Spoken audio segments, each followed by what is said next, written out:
دل دلداری چه فرق دike دور an nêzîkahî. Hêst hêstiyarî ji xwe ferza hezkirin û welatperwerî, dûr û penaberî an pêdiviyên pêk ve jiyanî. Jiyan û cîhan ne tenê warê çend kesayetî, hezkiriyên ji destpêka jiyanî û li dû temenî, ji xwe pêk vehatina ked û kedkarî, dihewimîne hurmet, hêst û hêstiyarî.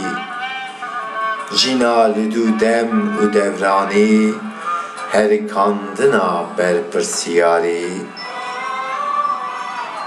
Di her rastiyê de halı ax, halı durax, ji xwe xaniya cîhanî. İnsan însan afir ye wekî hemû hevûnatî.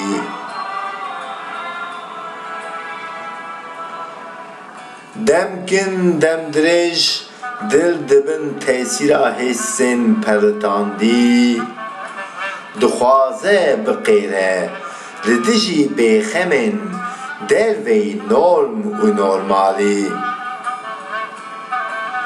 Hezkin wan hemû rengên xweşbînî yên ji û ji bo jîn û jiyanî, çi însanî, çi xwezayî, çi pêkvehatin, çi welatî, çi cîhanî.